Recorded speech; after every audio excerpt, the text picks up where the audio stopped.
Suatu hari, saat kota Madinah dalam suasana aman dan tenang, terlihat dari tempat ketinggian di pinggir kota debu tebal yang mengepul ke udara. Debu itu semakin meninggi, bergumpal-gumpal hingga hampir menutup angkasa. Angin yang bertiup menyebabkan gumpalan debu dari butiran-butiran pasir Sahara yang lembut terbang menghampiri pintu-pintu rumah di Madinah dan berhembus dengan kuat di jalan-jalan. Orang-orang mengira ada badai yang menyapu dan menerbangkan pasir. Namun, kemudian dari balik tirai debu itu mereka mendengar kabar tentang kedatangan kafilah besar yang panjang. Tak lama kemudian, 700 kendaraan yang syarat dengan muatannya memenuhi jalan-jalan dan mengguncang Madinah. Orang-orang saling memanggil dan mengajak sesamanya untuk menyaksikan keramaian ini, serta turut bergembira atas kedatangan harta dan rezeki yang dibawa kafilah itu. Ummul Mukminin Aisyah, ketika mendengar suara hiruk-pikuk kafilah yang bergerak maju itu, bertanya, "Apakah yang terjadi di kota Madinah?" Ada yang menjawab, kafilah Abdurrahman bin Auf baru datang dari Syam membawa barang-barang dagangannya. "Jadi, kafilah itu yang telah menyebabkan semua guncangan ini?" tanya Ummul Mukminin.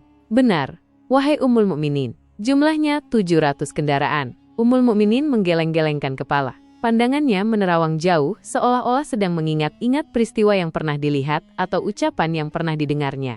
Kemudian ia berkata, "Aku pernah mendengar Rasulullah bersabda, aku melihat Abdurrahman bin Auf masuk surga dengan merangkak." Abdurrahman bin Auf akan masuk surga dengan merangkak? Mengapa ia tidak memasukinya dengan melompat atau berlari-lari kecil bersama angkatan pertama para sahabat Rasulullah? Sebagian sahabat menyampaikan cerita Aisyah kepadanya, maka ia pun teringat telah mendengarkan hadits ini dari Nabi lebih dari satu kali dan dengan redaksi yang berbeda-beda. Sebelum tali pengikat perniagaannya dilepas, Abdurrahman melangkahkan kakinya ke rumah Aisyah lalu berkata kepadanya, "Engkau telah mengingatkanku suatu hadits yang tidak pernah kulupakan. Maka saksikanlah bahwa kafilah ini dengan semua muatannya, beserta kendaraan dan perlengkapannya, aku persembahkan di jalan Allah Azza wa Jal." Tambahnya, seluruh muatan 700 kendaraan itu dibagikan kepada semua penduduk Madinah dan sekitarnya sebagai perbuatan baik yang agung.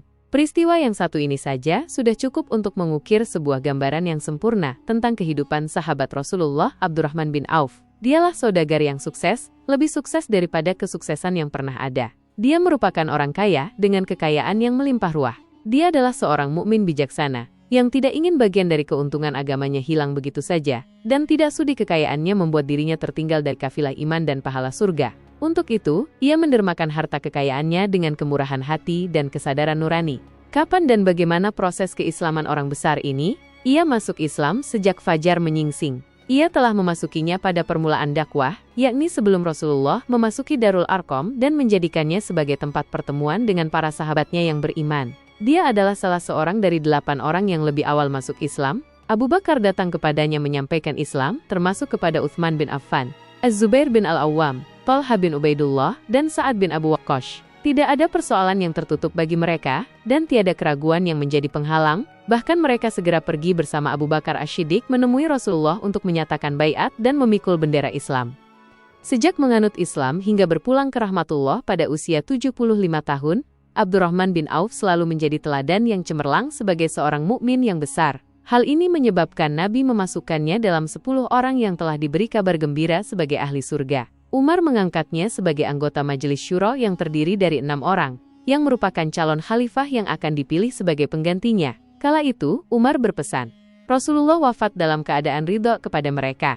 Cepatnya Abdurrahman masuk Islam telah menyebabkan dirinya harus mengalami penganiayaan dan penindasan dari Quraisy. Ketika Nabi memerintahkan para sahabatnya hijrah ke Habasyah, Abdurrahman bin Auf pun ikut berhijrah. Ia kemudian kembali lagi ke Mekkah, lalu hijrah untuk kali kedua ke Habasyah, dan selanjutnya hijrah ke Madinah. Ia ikut bertempur di Perang Badar, Uhud, dan peperangan-peperangan lainnya. Keuntungannya dalam perniagaan sangat besar hingga mencapai batas yang membuat dirinya sendiri merasa takjub dan heran, sehingga ia berkata, "Sungguh, aku melihat diriku ini seandainya mengangkat batu niscaya kutemukan emas dan perak di bawahnya." Perniagaan bagi Abdurrahman bin Auf bukanlah jenis perdagangan yang tercela maupun monopoli. Bahkan, ia sendiri bukanlah orang yang loba untuk mengumpulkan harta atas dorongan agar menjadi orang kaya. Bukan itu tujuannya. Melainkan suatu amal dan kewajiban yang keberhasilannya akan menambah kedekatan jiwa kepada Allah dan berkorban di jalannya. Abdurrahman bin Auf seorang yang kuat emosi jiwanya, di mana ia menemukan kepuasan emosinya itu dalam amal yang mulia dimanapun berada. Apabila ia tidak sedang sholat di masjid dan tidak sedang berjihad dalam peperangan, ia pasti sedang mengurus perniagaannya yang berkembang pesat. Sehingga kafilahnya dari Mesir dan Syria membawa ke Madinah barang-barang muatan yang dapat memenuhi kebutuhan seluruh jazirah Arab, baik pakaian maupun makanan. Yang menunjukkan bahwa ia seorang yang kuat emosi jiwanya adalah ketika kaum muslimin hijrah ke Madinah. Rasulullah pada waktu itu menerapkan aturan untuk mempersaudarakan dua orang sahabat, salah seorang dari Muhajirin warga Mekah dan yang lain dari Ansor penduduk Madinah. Persaudaraan ini berjalan dengan sempurna hingga membuat hati terpesona. Orang-orang Ansor yang merupakan penduduk asli Madinah membagi seluruh kekayaan miliknya menjadi dua dengan saudaranya dari kalangan Muhajirin.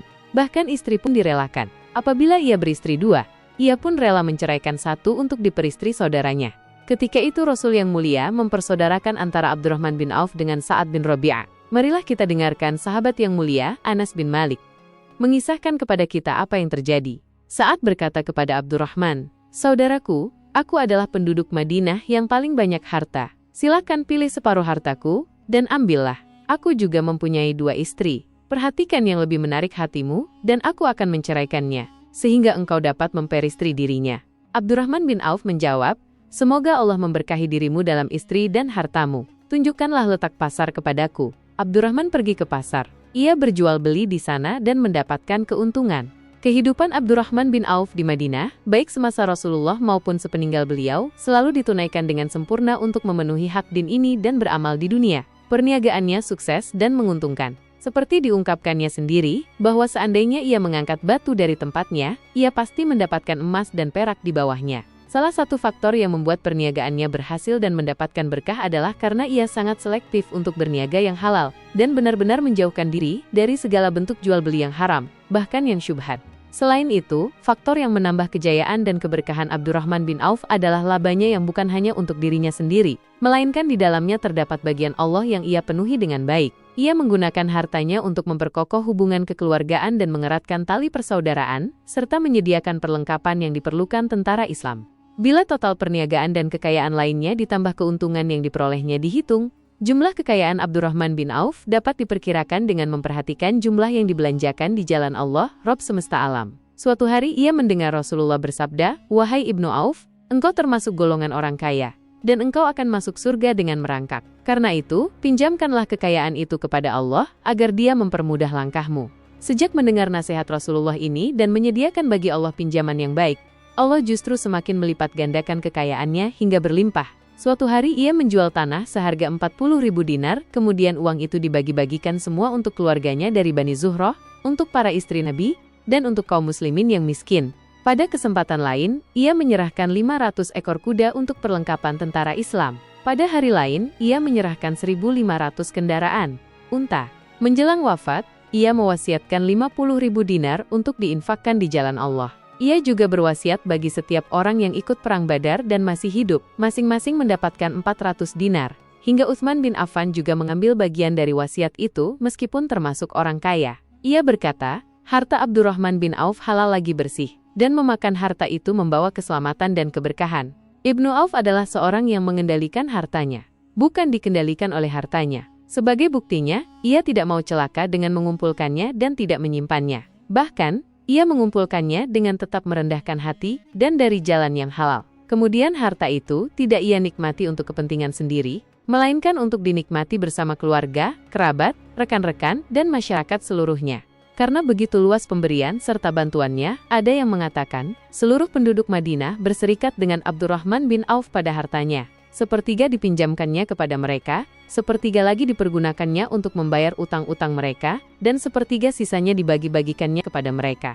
Harta kekayaan ini tidak akan pernah membuat kelegaan dan kesenangan pada dirinya selama ia belum menemukan jalan untuk membela agama dan membantu rekan-rekannya. Adapun untuk selain itu, ia selalu merasa khawatir terhadap kekayaannya. Suatu hari, dihidangkan kepadanya makanan untuk berbuka, karena waktu itu, ia sedang berpuasa. Ketika pandangannya tertuju pada hidangan tersebut, selera makannya pun bangkit. Namun, ia justru menangis sambil berkata, Mus'ab bin Umair telah gugur sebagai syahid, dan ia jauh lebih baik daripada aku. Ia hanya mendapat kafan sehelai kain, yang jika ditutupkan ke kepalanya, maka kelihatan kakinya, dan jika ditutupkan ke kakinya, terbuka kepalanya. Demikian pula Hamzah yang jauh lebih baik daripada aku. Ia pun gugur syahid dan saat akan dikuburkan, hanya mendapatkan sehelai selendang. Dunia telah dihamparkan kepada kami, seluas-luasnya, dan hasil sebanyak-banyaknya telah diberikan kepada kami. Sungguh kami khawatir bila pahala kebaikan kami telah disegerakan balasannya di dunia. Pada peristiwa lain, sebagian sahabatnya berkumpul bersamanya menghadapi jamuan makan di rumahnya. Tidak lama setelah makanan diletakkan di hadapan mereka, Abdurrahman menangis sehingga rekan-rekannya bertanya, "Apa yang membuatmu menangis, wahai Abu Muhammad?" Abdurrahman bin Auf pun menjawab, "Rasulullah telah wafat, dan semasa hidupnya, beliau beserta keluarganya tidak pernah merasakan kenyang makan roti gandum. Apa harapan kita apabila dipanjangkan usia, tetapi tidak menambah kebaikan bagi kita?"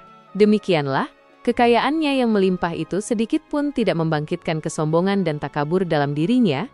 Bahkan orang-orang mengatakan tentang dirinya, seandainya seorang asing yang belum pernah mengenalnya kebetulan melihatnya sedang duduk bersama budak-budaknya, niscaya ia tidak bisa membedakannya di antara mereka.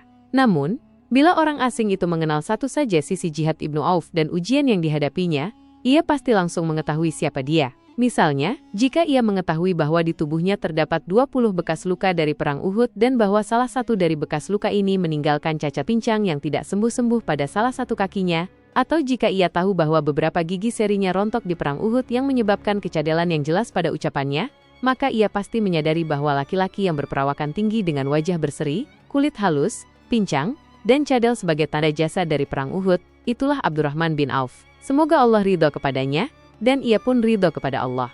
Kita sudah terbiasa memperhatikan tabiat manusia, bahwa harta kekayaan biasanya menyebabkan seseorang suka berkuasa. Artinya, orang-orang kaya seringkali ingin memiliki pengaruh untuk melindungi kekayaan mereka, melipat gandakan pengaruh itu, memuaskan nafsu, serta demi kebanggaan dan kepuasan pribadi. Semua ini merupakan sifat yang biasanya dibangkitkan oleh kekayaan. Namun, bila kita melihat Abdurrahman bin Auf dengan kekayaannya yang melimpah, kita akan menemukan manusia ajaib yang sanggup menguasai watak dasar manusia dalam hal ini dan melangkahinya menuju puncak ketinggian yang istimewa. Peristiwa ini terjadi ketika Umar bin Al-Khattab hendak berpisah dengan ruhnya yang suci dan memilih 6 orang di antara para sahabat Rasulullah agar mereka memilih salah seorang di antara mereka untuk menjadi khalifah yang baru. Pada saat itu, semua jari menunjuk ke Ibnu Auf. Bahkan sebagian sahabat menegaskan bahwa dialah orang yang lebih berhak menjadi khalifah di antara 6 orang itu. Namun, ia menjawab, "Demi Allah, seandainya diambilkan pisau lalu ditaruh ke atas leherku, kemudian kalian menusukkannya sampai tembus, itu lebih aku sukai daripada menerima jabatan tersebut." Demikianlah, saat 6 orang terpilih itu mengadakan pertemuan untuk memilih salah seorang di antara mereka sebagai khalifah pengganti Al-Faruq, Umar bin Al-Khattab, Abdurrahman bin Auf telah menyatakan kepada rekan-rekannya bahwa ia telah melepaskan haknya yang dilimpahkan Umar kepadanya sebagai salah seorang dari 6 calon yang akan dipilih menjadi khalifah. Dengan demikian, kewajiban mereka untuk melakukan pemilihan itu terbatas di antara mereka berlima saja.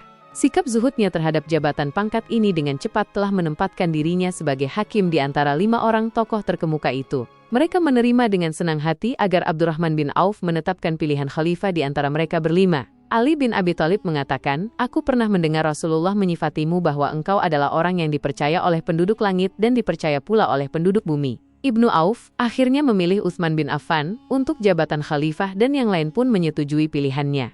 Itulah hakikat seorang laki-laki yang kaya raya dalam Islam. Apakah Anda telah memperhatikan bagaimana Islam telah mengangkat dirinya jauh di atas kekayaan dengan segala godaan dan penyesatannya itu?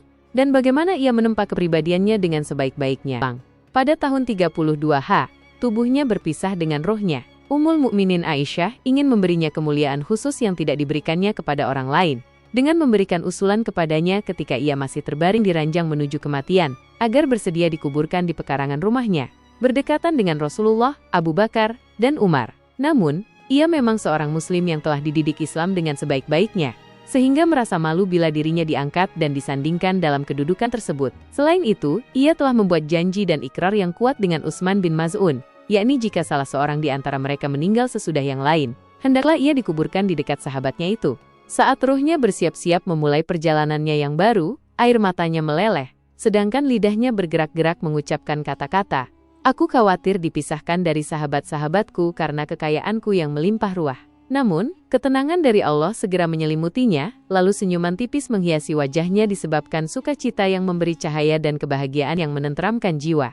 Ia memasang telinganya untuk menangkap sesuatu, seolah-olah ada suara yang lembut merdu yang datang mendekat. Ia sedang mengenang kebenaran sabda Rasulullah yang pernah beliau ucapkan, "Abdurrahman bin Auf di dalam surga." Ia mungkin juga sedang mendengarkan janji Allah dalam kitabnya, Orang yang menginfakkan hartanya di jalan Allah, kemudian tidak mengiringi apa yang dia infakkan itu dengan menyebut-nyebutnya dan menyakiti perasaan penerima, mereka memperoleh pahala di sisi Rob mereka. Tidak ada rasa takut pada mereka, dan mereka tidak bersedih hati. Al-Baqarah 262